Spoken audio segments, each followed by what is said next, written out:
Saudações, camaradas, tudo bem?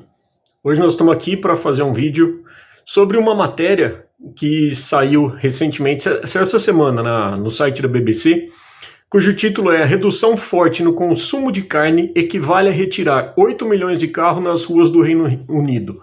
É uma matéria que saiu baseada num estudo que foi feito, um estudo científico, que eu vou deixar o link na descrição do vídeo, do podcast aí para vocês, quem quiser acessar posteriormente. É um estudo na Universidade de Oxford, que é o primeiro a identificar essa diferença entre as dietas de alto e baixo teor de carne e a emissão dos gases do efeito estufa. Até então, isso daí não tinha sido quantificado. As pessoas simplesmente sabiam, dada a maneira da produção, a maneira do desmatamento envolvido, e eles fizeram um levantamento, quantificaram isso daí.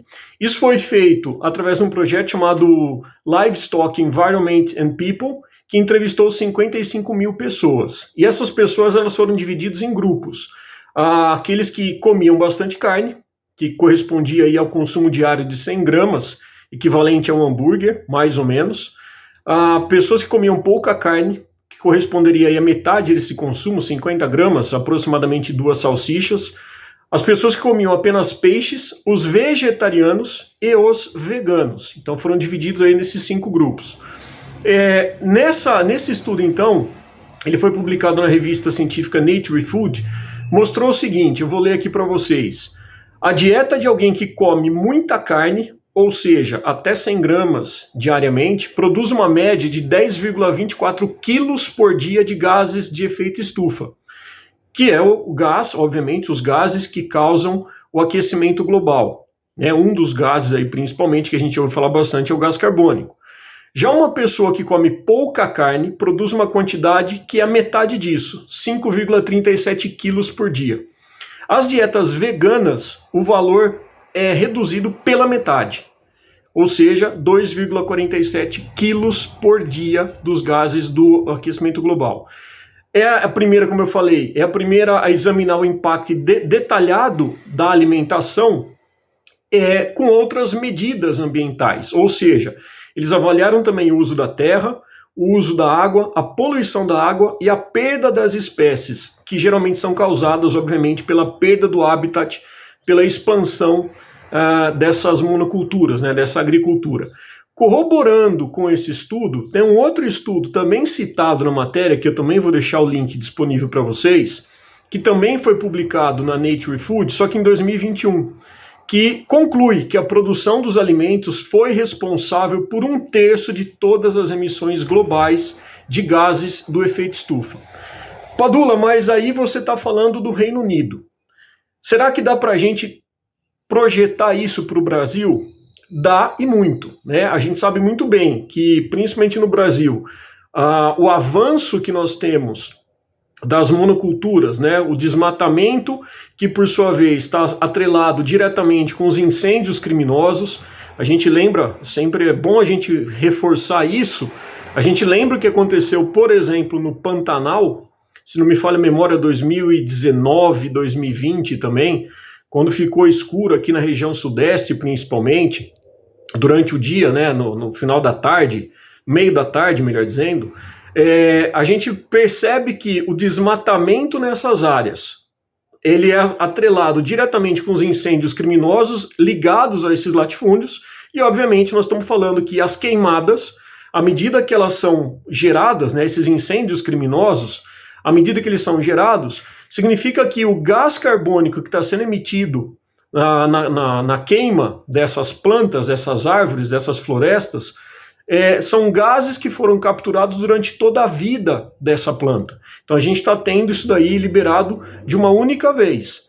Ao mesmo tempo, o que está envolvido nesse desmatamento, nesse incêndio? A plantação de monocultura. A plantação de capim, principalmente, pastagem. E aí existem outros estudos que comprovam que a própria flatulência, o que a gente habitualmente chama de pum, que o gado solta, os ruminantes ali, associado com o próprio arroto desses animais, e lembrando que nós temos mais cabeças de gado no Brasil do que pessoas, propriamente dita, gado animal, que tem o nosso respeito, não outro tipo de gado que a gente sempre teve que conviver, ainda convivemos, né? Mas esse gado, então, ele também é responsável pela emissão desses gases. Então nós estamos falando aí dessa questão da monocultura associado ao desmatamento, associado à emissão por parte dos animais também. E é importante a gente reforçar que quando a gente fala da questão da produção, quando a gente fala do consumo de carne, muita gente pergunta, tá, mas e aí? E a fonte da proteína?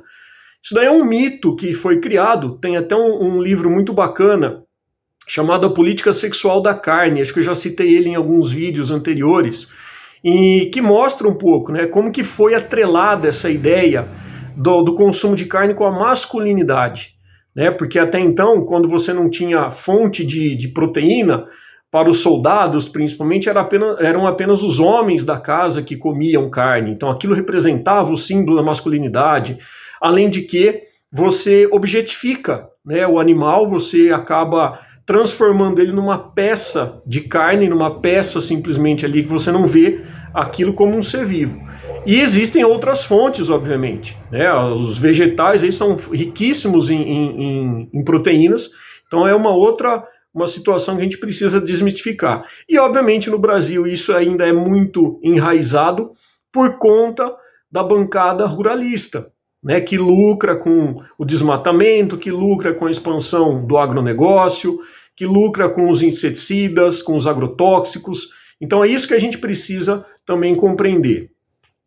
Esse agronegócio, por sua vez, também está associado, como a gente já falou, com a questão dos latifúndios, a concentração de renda, a desigualdade, a própria monocultura, né, mais do que a emissão diretamente, como o artigo também traz, mostra essa perda da diversidade.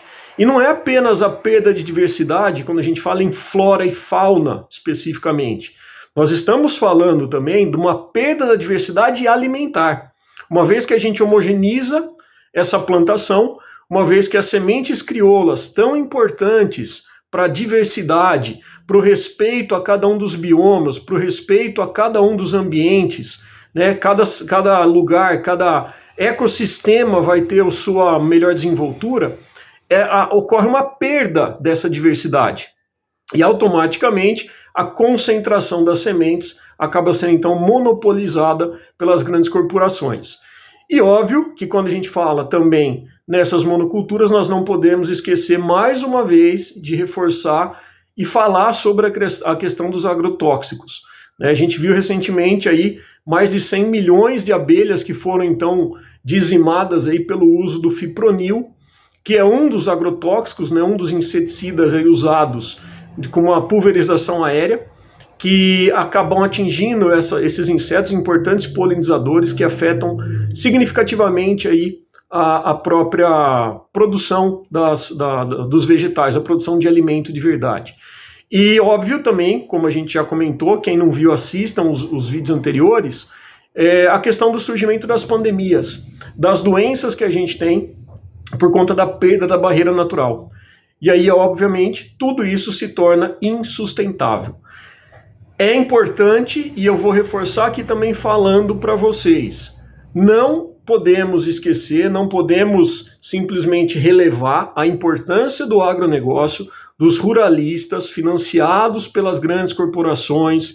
A gente está vendo aí o desfecho, né, dos golpes, na tentativa de golpe de 8 de janeiro, mas não podemos esquecer que não foi apenas em 8 de janeiro que o agronegócio teve o seu dedo imputado nas manifestações antidemocráticas.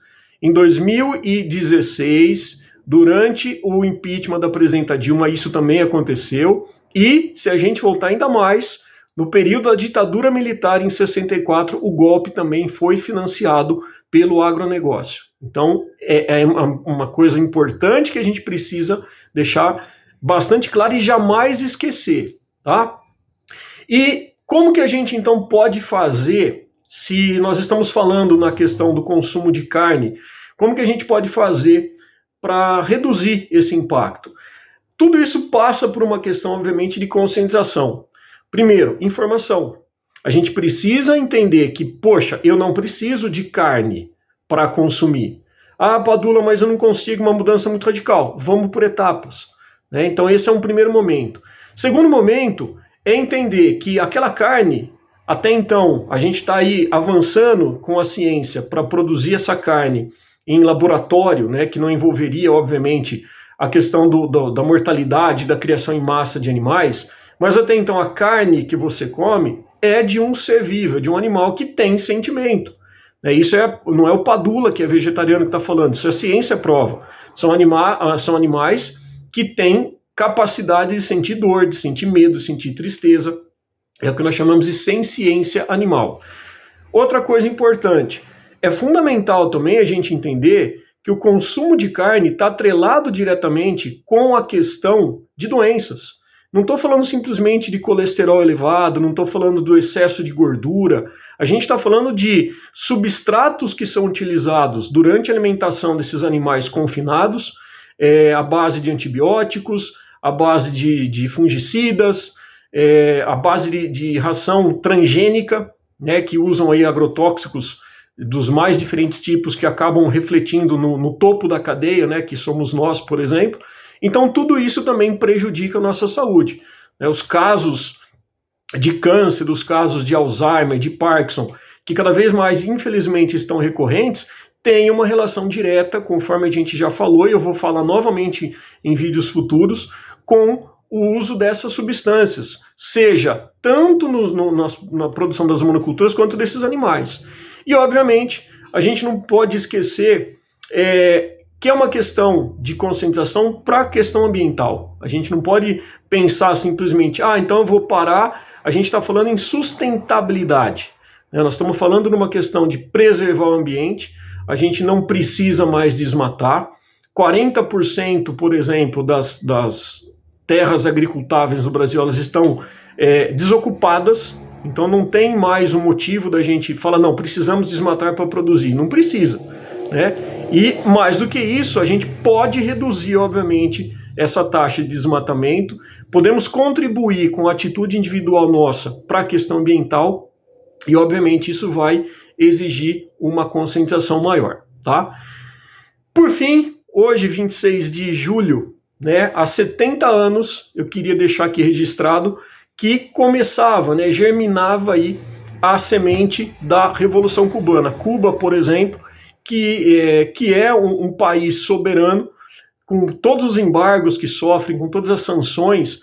Cuba é exemplo na questão da agricultura, Cuba é um exemplo na questão da agroecologia, que tem tudo a ver com isso que a gente está discutindo. Nós estamos falando aí de uma revolução que ela começa no assalto ao quartel de Moncada, por conta de Fidel Castro, né, que organizou ali o início, não teve sucesso, obviamente, mas ali começou toda essa insurgência, toda essa mobilização contra a ditadura de Fulgêncio Batista. Fidel foi preso, né, Fidel Castro foi preso depois dessa primeira tentativa. Posteriormente, na sua libertação, ele vai para o México, se organiza, conhece então o argentino Che Guevara, Ernesto Che Guevara, né, Che é o apelido, né, o amigo, e aí, posteriormente, eles se reorganizam no Movimento 26 de Julho, que recebe em homenagem exatamente a esse início, né, da mobilização popular, e aí Cuba, então, vai ter a sua revolução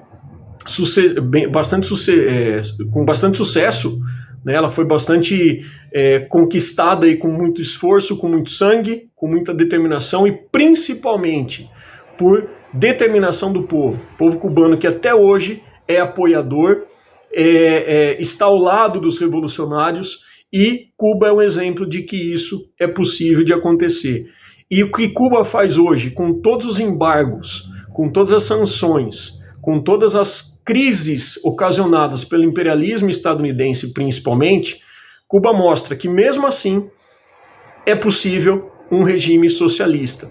E nós estamos falando de um regime que passa por uma atual necessidade do planeta.